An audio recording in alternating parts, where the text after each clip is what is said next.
adoptat o atitudine.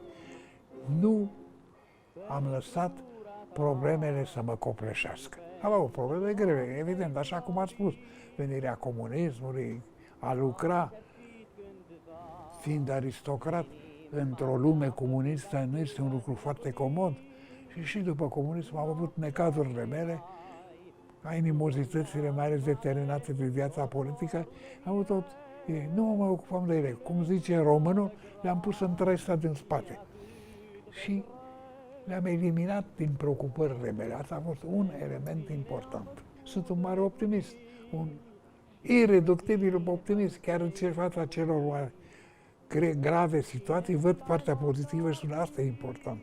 Niciodată nu mi-am accentat atenția asupra părții goale a paharului și numai asupra părții pline. Să știți că optimismul, sunteți geriatri și știți foarte bine, optimismul este una din rețetele fundamentale pentru prelungirea vieții și în special nu atât a anilor, că nu contează anii. Cum zicea una dintre maestrele mele, Ana asta, nu contează de durata anilor, ci și activitatea în ele, adică viața care o dai anilor. Și asta a fost continuă. Până și acum, așa dimineața am mai lucrat, lucrez la un material didactic în momentul de față. Am uitat să vă spun că pe lângă asta mai scriu și scărți. Până acum am scos și editat peste 36 de cărți. Volume mari, interesante, unele științifice, unele culturale, unele de memorialistică. La întrebarea dată să spun că de la început, de când eram copil aici în casa asta, am fost obișnuit să am o viață disciplinată. Tata era conte austriac și a făcut liceul la Viena, la Terezianum, unde a primit o educație germană. Mama era de origine germană și a primit educația în pensioanele acestea de la Notre-Dame. Și ne-a aplicat și nouă, sorii mele și mie, un regim destul de sever, destul de regulat. Am avut o viață regulată, fără excese, fără pierderi de nopți, fără destrăbălări din acestea, bine orânduită, e adevărat, fără perioade de lenerie, de muncă continuă, dar fără excese, sănătoasă, disciplinată. N-am fumat, n-am băut decât așa cum se obișnuiește în viața socială. Am făcut excese alimentare, deși îmi place să mănânc și îmi place să mănânc o mâncare bună și pentru asta m-am dus la cele mai frumoase și bune restaurante din lume, nu neg valoarea mâncării, dar niciodată n-am făcut excese alimentare.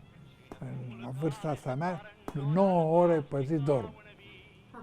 Și cu mica siestă pe care o fac după masa de prânz. Și nu o fac ca ritual, o fac așa ca un fel de ceva care a intrat în algoritmul vieții mele și pe care îl consider ca geriatru, profesor de geriatrie, nu? Ca geriatru consider că este extraordinar de important. Nu sunt un om, v-am spus, sunt optimist. Când văd ceva, unde este scăparea, zic, pe aia mă concentrez. Așa că am avut emoții, evident, cu tot cortegiul de fenomene care reprezintă stresul acut și stresul cronic chiar, dar fără să le dau importanță mare, temperându-le totdeauna pentru o trăsătură de personalitate foarte optimistă. Am condus un institut de geriatrie, am fost director general al unui institut mare de geriatrie, am fondat o specialitate de geriatrie în România, nu cunosc problemele de geriatrie și știu drama pensionării care a fost asimilată de mulți cu o moarte civică. Nu trebuie privită ca atare, ci trebuie privită ca trecerea de la un sistem de viață la alt sistem de viață, care nu trebuie să fie o delăsare, o abandonare, o retragere într-o izolare mai mult sau mai puțin accentuată, ci trebuie să continue. De la vârsta pensionării, pensionarul să-și găsească niște ocupații. În România există această tradiție a bunicilor și bunicilor, cei care au norocul să aibă un nepot și strănepot, să se ocupe de ei. În același timp să-ți găsească o ocupație, să participe la viața socială și să aibă ceva, o contribuție personală, să se simtă că nu sunt paraziți, ci că sunt utili societății. Și acest lucru e posibil. prin muncă răsplătită sau muncă voluntară, în diferite fundații, diferite preocupări. Și mai sfățuiesc spre oameni ceva. Trăim vremuri aberante, în care unul din sloganurile cele mai triste este abandonarea culturii. Tot să avem porțile deschise către cultură. Cultura îți oferă muzica, îți oferă literatura, teatru, adică o serie de preocupări care nu trebuie să abandonate, nu trebuie să ne citiți. Dacă aveți talent de scriți, participați la toate manifestările culturale, mențineți viața culturală. Și, totodată, eu cred că un sprijin esențial pentru o viață normală, chiar și în secolul al XXI, este o deschidere spre spiritualitate.